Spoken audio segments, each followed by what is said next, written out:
Hi, I'm Chris with The Pit. I'm here talking to Adam D. of Killswitch Engage about As Daylight Dies, which is being released in the US on vinyl for the very first time this year. Adam, thanks for talking to us. Greetings. First of all, man, congratulations on this album getting released on vinyl in the US and on its anniversary. Are you excited to get this vinyl, man? Are you excited to see the record in the vinyl, as it were? I don't really get excited about my own band, so no. I don't care. I think it's neat for the fans. Vinyl really has become a really cool collectible thing again. I have a vinyl collection. It's fun as hell. So yeah. One of the things I was going to ask, man, are you a vinyl guy? Do you collect records? Is it more of a fun thing or like a real collector's thing for you? It's not. It's just for fun. I don't do anything serious. I've got this thing where I like buying records that were meant to be records. You know, I like stuff from like the 80s back. Like, you know what I mean? Music meant for vinyl. I just think it sounds, you can tell they were making records back then to sound good on vinyl. So, yeah, that's pretty much it. Do you have any records kicking around where you're like, this is the thing that like if someone comes over, you like to show it to them and be like, dude, this? No, not at all. like I said, it's literally just for my own indulgence.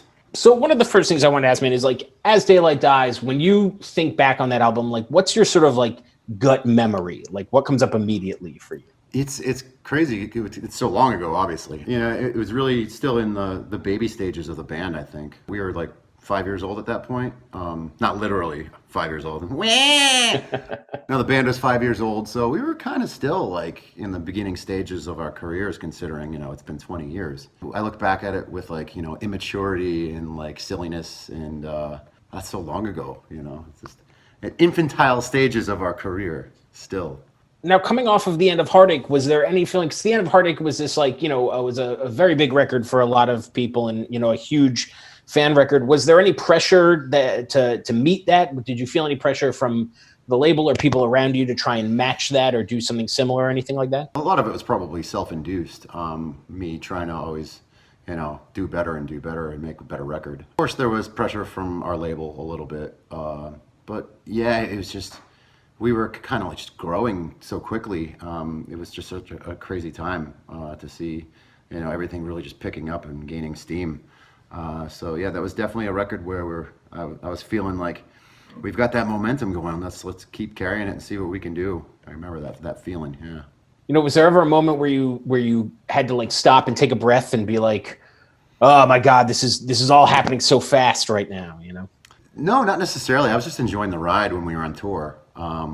But in the studio, I'm always a nervous wreck trying to make things the best they can be. I drive myself absolutely fucking bananas. Everything working on records. Like I said, it was just, you know, fun times outside of the studio. Inside, it was just all stress and paranoia and anxiety.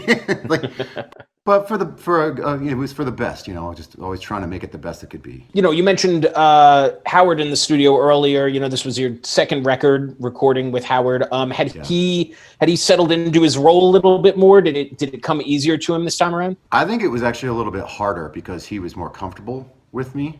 My whole problem with him, I can remember this. He was so last minute with all of his lyric writing. Because I'm a pre-pro guy. I like getting ideas before we go into the studio and having a minute to, like, you know, hash them out and talk about them.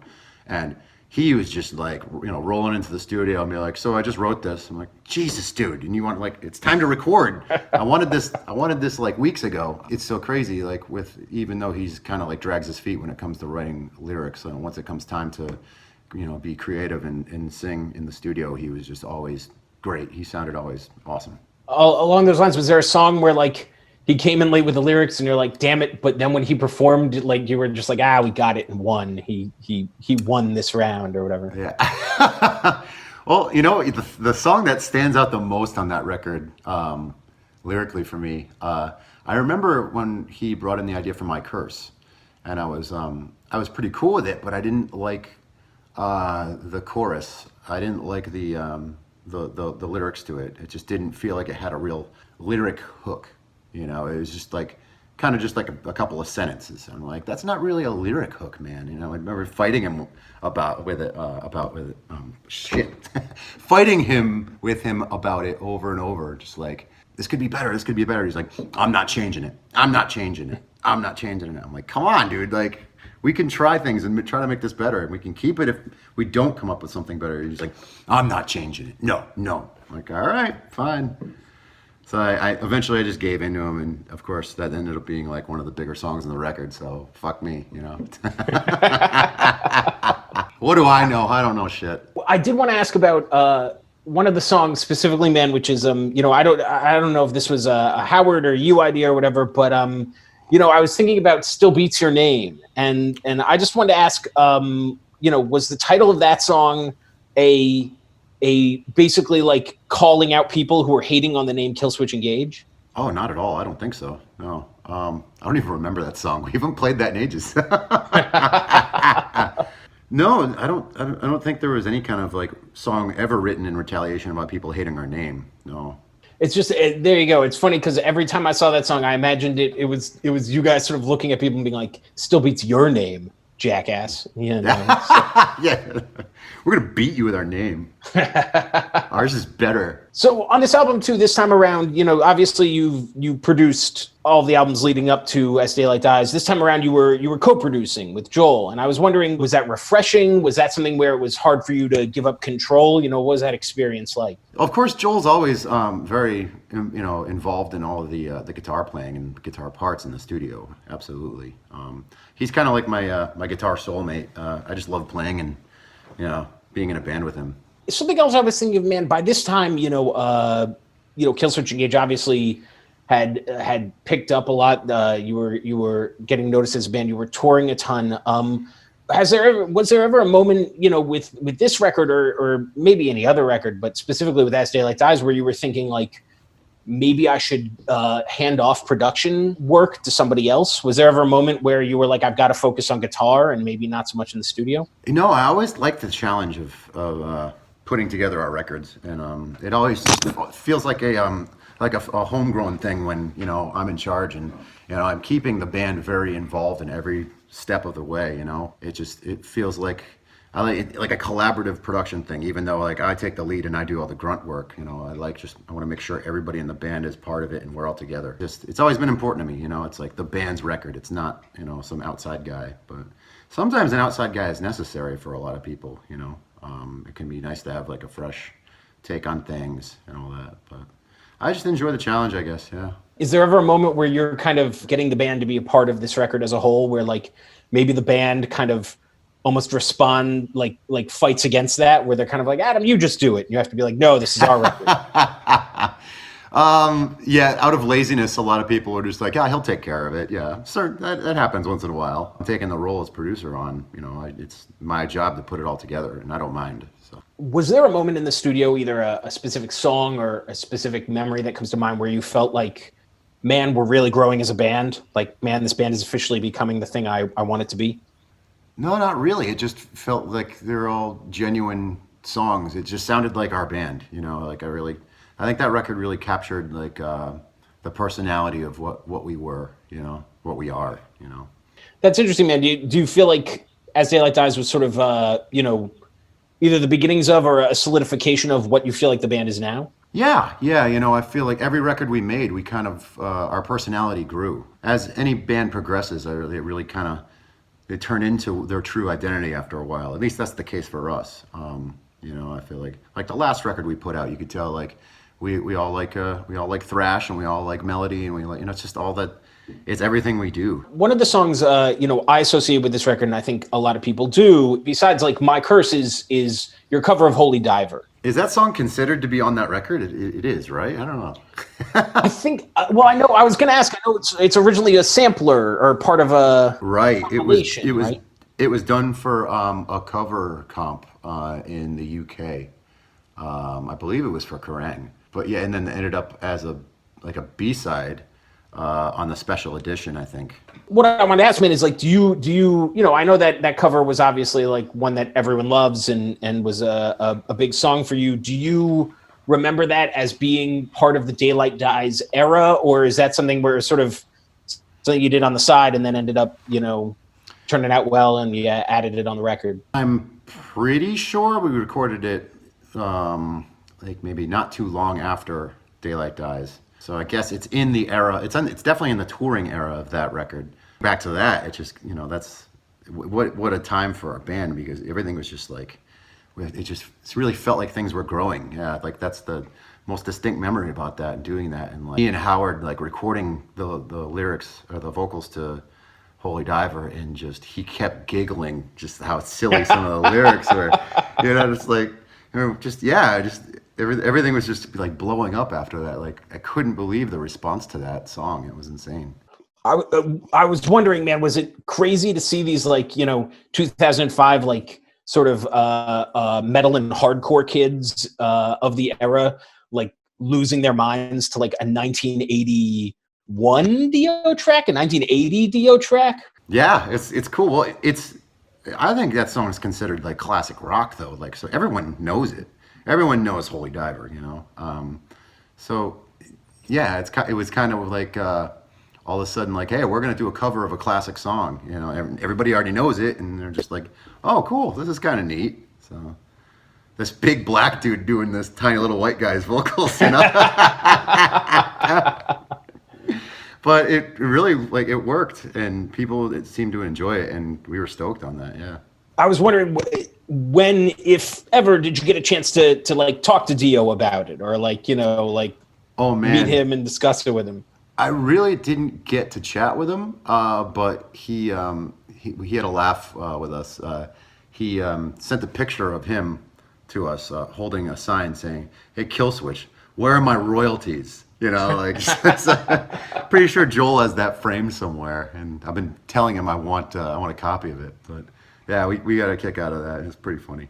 So you record the album, how I know you guys are a band who tours relentlessly, and it's in. Yeah, back in the day, we were really hitting it, and I think that's what was part of that whole momentum picking up. We were really playing as many shows as we could, and I think we're too old for that shit now, but but we were really hitting it, man. We were trying to do every tour we could. Yeah, it was crazy. Did you guys have can you remember, did you have a moment to catch your breath between recording As Daylight Dies and touring, or was the feeling of all right, album's recorded, it's in the can, let's get back on the road? Honestly, I don't remember much since it was 15 years ago, but I just know if a good opportunity came up, we would absolutely take it.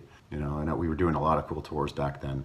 As Daylight Dies is a record that I feel for a lot of people really, helped them solidify as Killswitch Engage fans. And I was wondering if it's a record that you feel you have fans come up to you or contact you about a lot. Is it a record that you feel fans want you to know, what it means to them?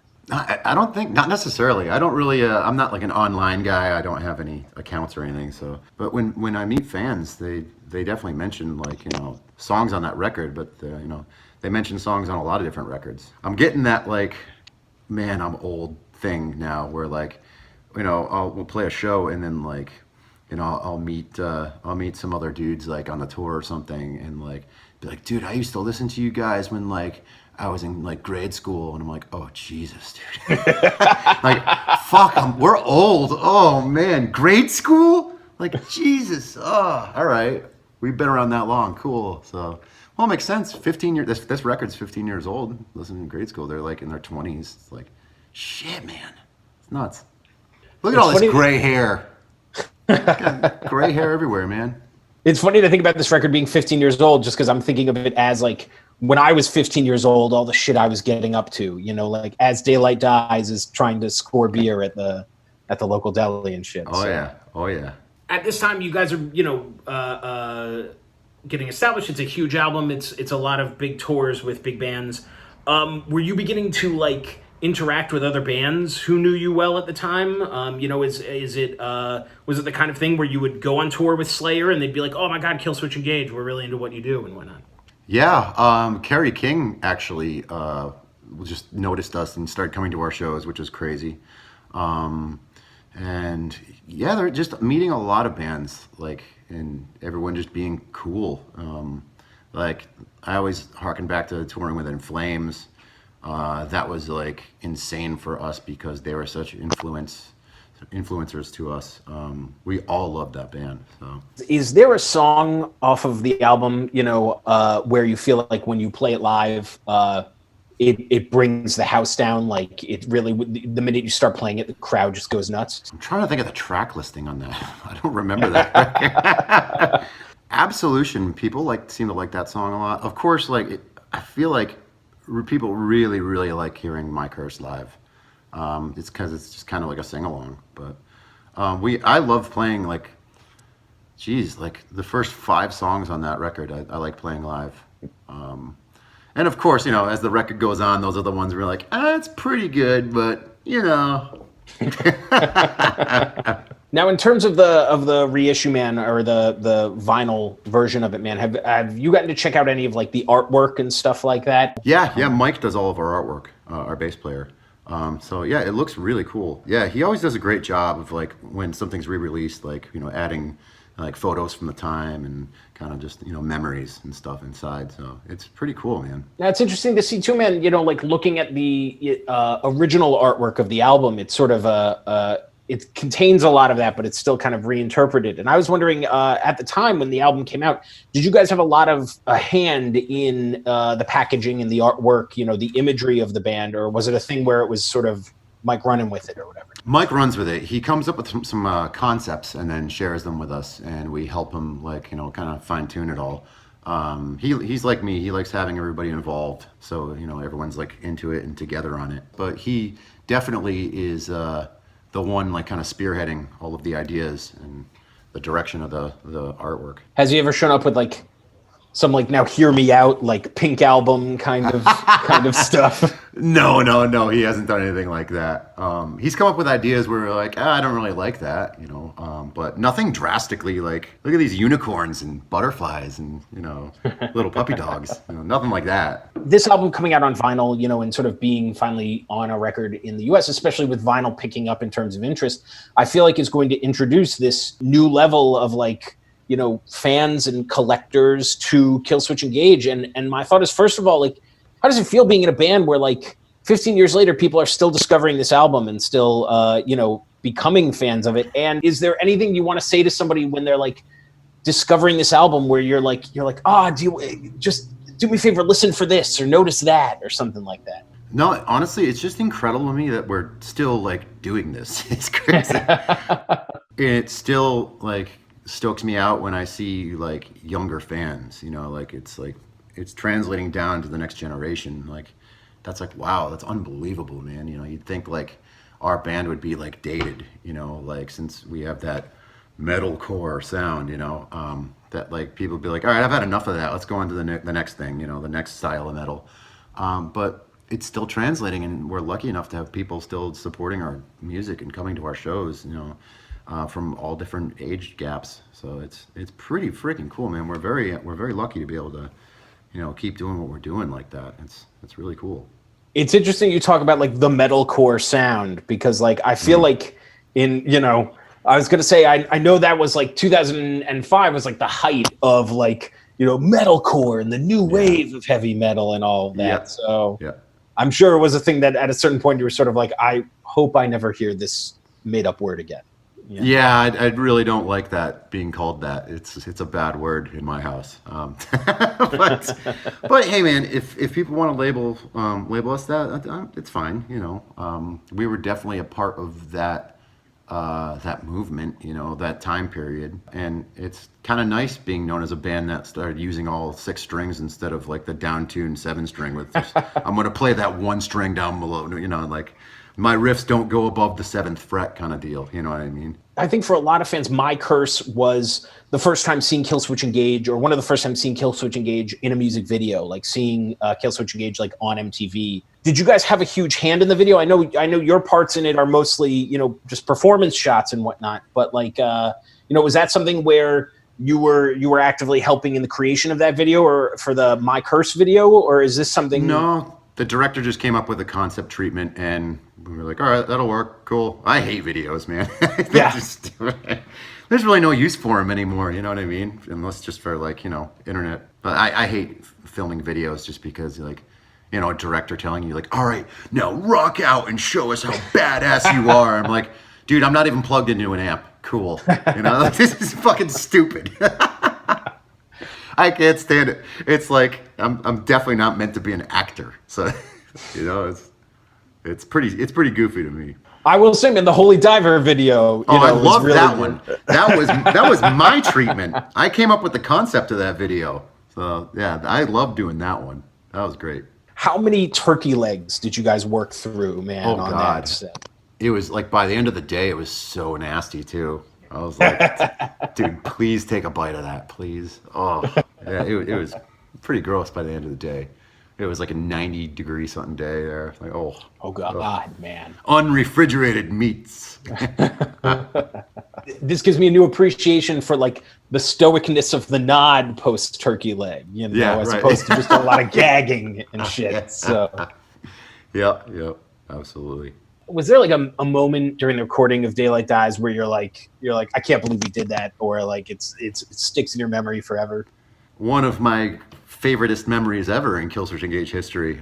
Joel and I decided during the recording of that record, we wanted to drink 40-ounce beers during the recording process. And we achieved it. I think we actually hit like 56. Jesus Christ. Yeah, it was quite impressive. And I distinctly remember kicking Joel out of the studio one day because he was too drunk to play.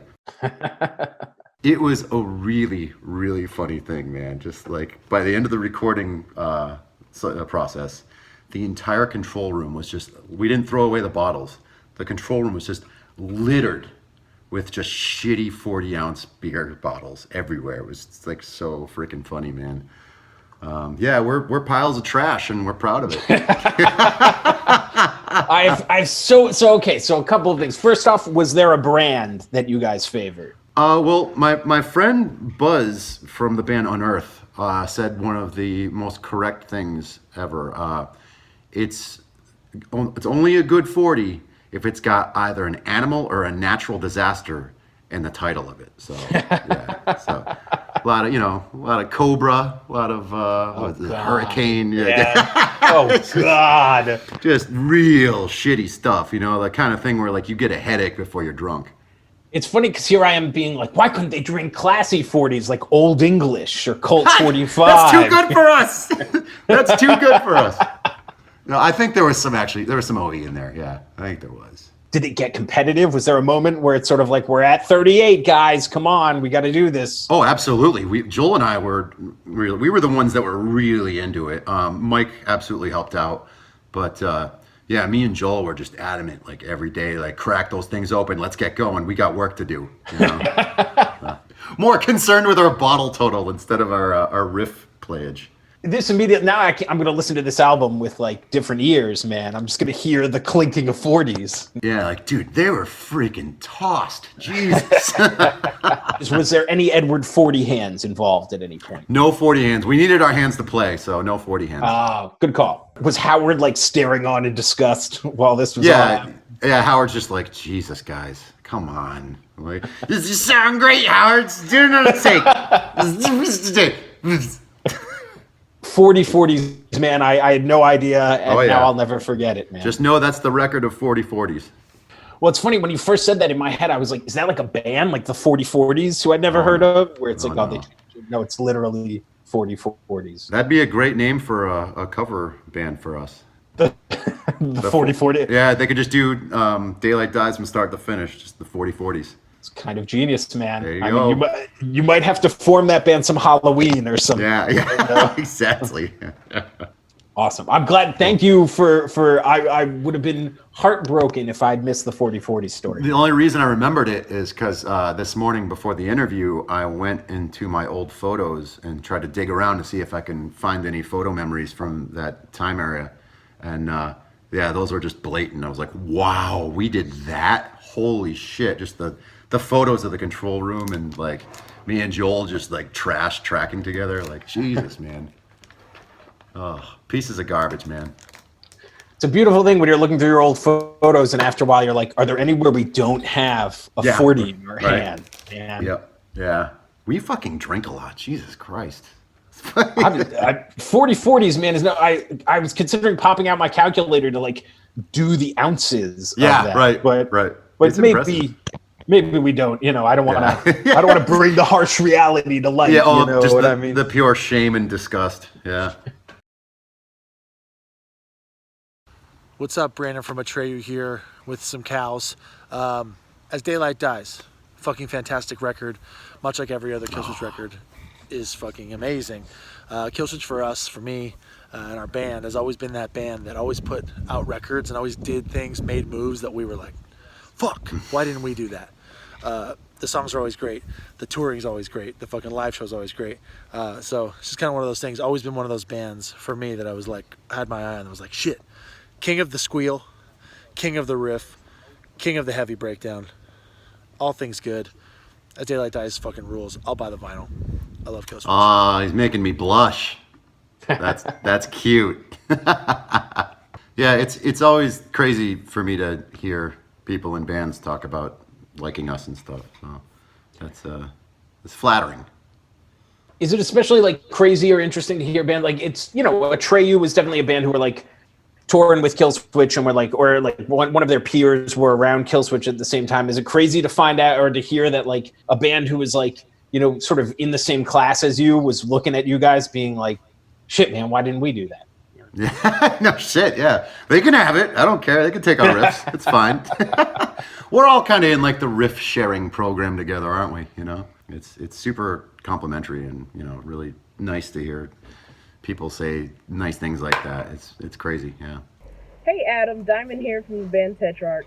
So I just wanted to say a couple things about As Daylight Dies and Killswitch and kind of what it means to me. That record came out when I was in high school, and it was one of the first records that I really, really got into when I started listening to heavy music. And I think what was so appealing about it was just the fact that for somebody that's younger and like getting into a heavy genre, you guys had a way of making your songs so catchy and like so memorable, but also still really heavy and like aggressive. And that always appealed to me, and that all appeals to me to this day. As Daylight Dies is an album that was on repeat for me. Everything from, Arms of Sorrow to Desperate Times to My Curse, of course, were just constant mainstays in my car. This is Absolution, all of them. The record from beginning to end is just a complete banger. And for me, it's one of those albums that when I listen to this day, even in a touring band and a seasoned musician, it still takes me back to a place that was really enjoyable for me, learning guitar and learning how to be a musician. And when I hear My Curse, I think I remember seeing that on like Headbangers Ball or something and recording it on a VHS tape just so I can watch it on repeat over and over again in my bedroom. So like just hearing that and hearing that record takes me back to a time that just was really good for me and the beginning of my musical journey. So I want to thank you guys for that, and thank you guys for teaching me what being a real musician and an entertainer is, watching you guys on stage and how much you guys enjoyed each other and had fun and played off each other on stage while playing such aggressive music is something so rare. A lot of times you see everyone trying to be so tough, but you guys just had a really good time, and it showed, and the crowd really played off that. They loved to see that too. So thank you guys so much for writing an album that stuck with me for so many years and still sticks with me and taught me so much about playing music and loving music. So I appreciate that. Thanks, guys. That's super sweet. Yeah, like I was saying earlier, like that's a perfect example. Like in high school, you know what I mean? Like, geez, like so. But it's still so neat to me that we're translating to the younger generation still. Like it's so cool. We're very, like I said, we're very lucky that it's still, carrying on, and we're still able to do what we do, and it's amazing to hear somebody, from the new generation. You're like, yeah, I grew up listening to you, and you inspired us, and yeah, it's nuts. I said if only she knew about the 40/40s, man. I know. Well, she will now. Get to the 40 drinking. Hey Adam, this is Ashi from the band Beartooth. I just want to say a few words about the Killswitch Engage album, As Daylight Dies. Yeah, so I mean, this album for me like came out at a time when I was like really starting to take my music career seriously, and I learned a lot about, you know, writing riffs and just writing songs in general from this album. Like, just the way it's all put together was really influential to me.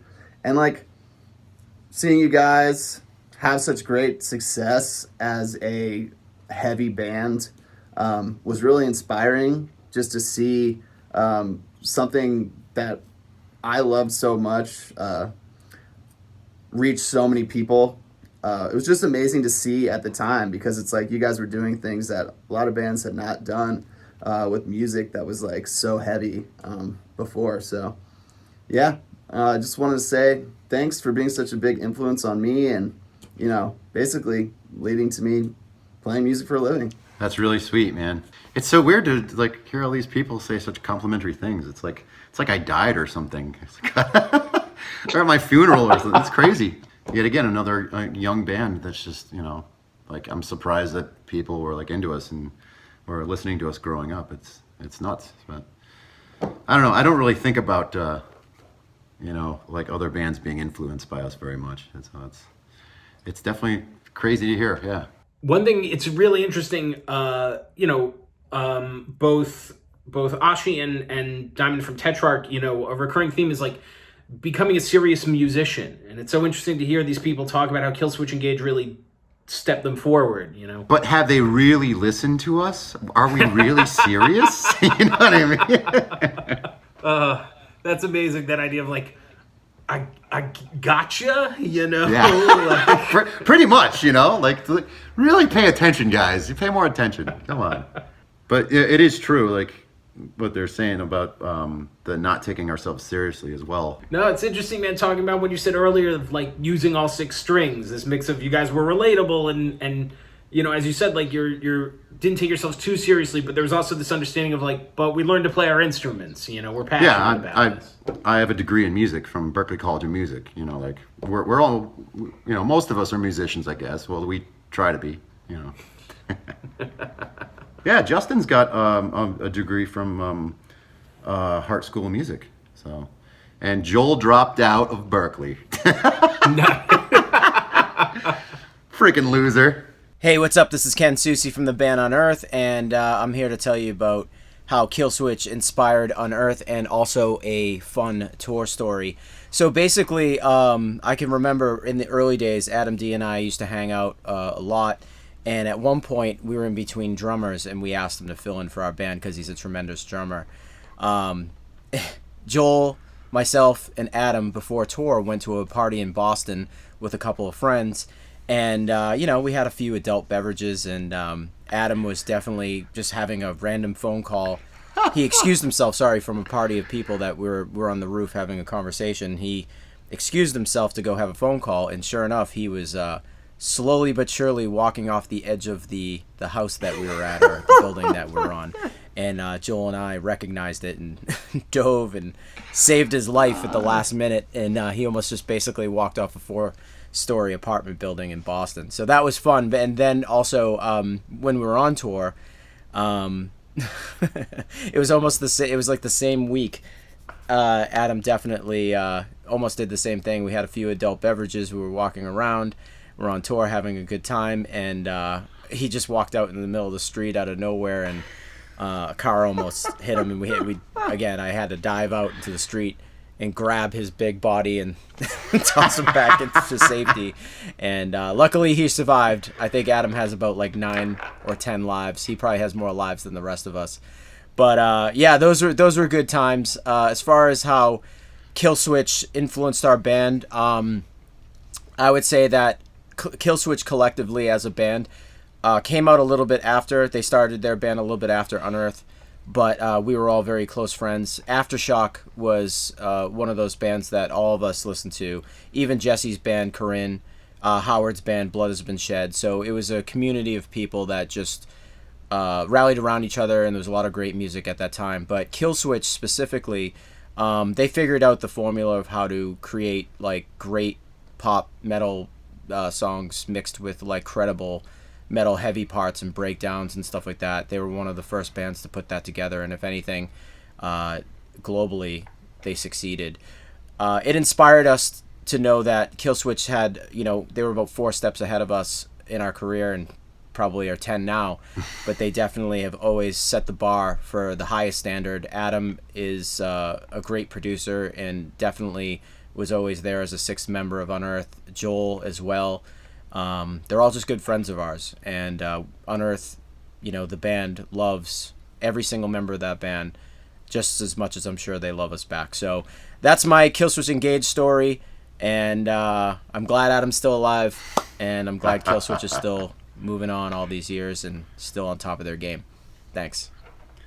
Yeah, apparently I had some suicidal tendencies back then. Wow. I was gonna say, man, spatial awareness is apparently not a Well, thing. I was just being stupid back then and like not paying attention, I guess. Yeah, I don't know. What the hell? Yeah, that's a pretty funny story. It was that one small time frame where I almost died like twice, I swear. And Ken was there to save me. I'm like, dude, I owe you 2 lives. It's like every time you almost died due to walking in a random direction. Like, Yes, it happened to right. be in the presence of Unearth, you know Yeah. what I mean? So Maybe they're just annoying enough for me to want to just push myself to the end, I guess. these phone calls are just, excuses to... I've got a lot of funny memories with Unearth. I thought he was going to talk about the time that I was filling in drums for them, and me and Ken didn't tell the rest of the band that we decided we were going to switch instruments in the last breakdown. So, so I was playing drums for the song, and then it got to the breakdown at the end of the song, and I just grabbed Ken's guitar, and he just sat back down behind my drum set, and we're like, "Surprise, guys!" It was just a train wreck. It was awesome. I don't think I even knew the riff. Did the rest of the band notice? Was there a moment where they're like, Oh, yeah. Sort of... Oh yeah, they knew. Trust me, they knew. I think everybody at the show knew.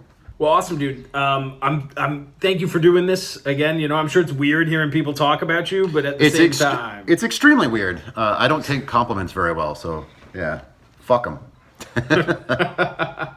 Adam, thank you so much, man. I really appreciate you talking about this album, man. Like, it's so cool to see it coming out on vinyl, man. And I hope you get a chance to hold it in your hands and get to show everyone and stuff like that. Though it sounds like of all the vinyl you have, your own record might be the one where you're like, yeah, I don't know. Well, it's kind of cool memorabilia to have, but like it's definitely in the back of the record shelf. You know what I'm saying? Like, never like, look at my record. What a douche move. Put it away. Put the Eagles back on. congratulations on the anniversary of the album. And everyone out there should go pick up Killswitch Engage As Daylight Dies, out on vinyl in the US for the first time. It's available for pre-order through August 26th at runoutgroovevinyl.com. And be sure to follow The Pit on all social media. On Twitter, we are at We Are The Pit. On YouTube, we are youtube.com/The Pit.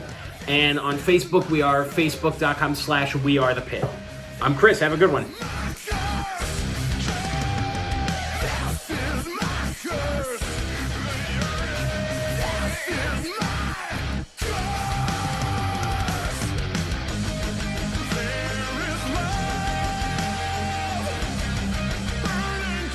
Hey, what's up, homies in Killswitch Engage? It's your boy Doc Coyle.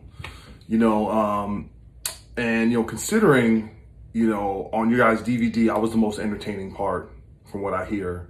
And a lot of people in these videos, they're just gonna be like kissing your butts, just be all, just all up in the butt, telling you how great you are. I figure I'd roast you a little bit, because you know what? You guys enjoy humor and you can take it, all right? You're not insecure.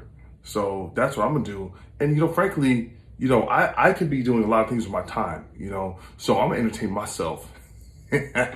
So we're gonna go, all right, through this whole album. So it's, overall, it's like it's a pretty good album. It's not my favorite.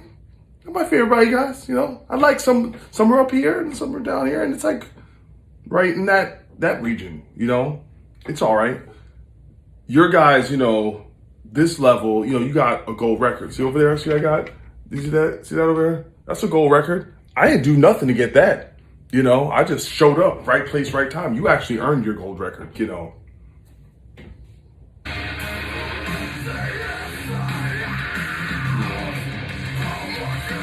I mean, I'll be honest. The opening track, you know, I mean, it might be the worst song on the album. I'll be honest. That's just me. You know, it took me a while to warm up to this album. You know, and it's like, you know, I think that you should have opened the album with this fire, the burning fire. All right, it wasn't even on the album. The best song wasn't on the album. That should have been the opening track. This song should have maybe been at the end of the album or a bonus side. Oh, let's turn this up. All right, track 2. This is Absolution. Now this is a jam. This is just a straight up one of those jams that, like, you first hear it, you're like, oh, it's pretty good. Then over time, you're like, this is the hotness. All right, more of this. Track 3, The Arms of Sorrow. All right, this is one of my favorite Killswitch songs. You know, it's got that, you know, the emo stuff, you know, feeling it. I like the chords. One of the best Killswitch songs ever, hands down. Track 4, Unbroken. I don't even remember this song.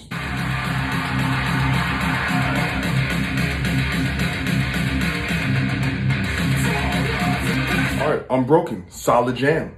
All right, you know, I say it's like a, you know, it's like a B+ Killswitch song. You know, it's got the hook, got the groove. I'm feeling it. I'm in. And then we have My Curse. Okay, big hit song. You know, same thing. Like, I wasn't really feeling this track when the first heard the album. It was like blues switch engage, and then it ended up becoming a straight up hit song. You know, and for that, you know, I think having the brother in the band. You know, this is Howard's second record. Really like solidified Howard in the band, and you know, yeah, this is just one of those tracks, man. I think it's like your guys' biggest song ever. Tom, do we know? Was it their biggest? Tom doesn't know. But it's a great song, and you know, the people love it. You know, I back it. For You, for who? Okay. For You, I like it. You know, it's evil. It's got some evil. You gotta have some evil and darkness on the record, so it's got some evil riffs. I'm feeling that. But you know, it's all right.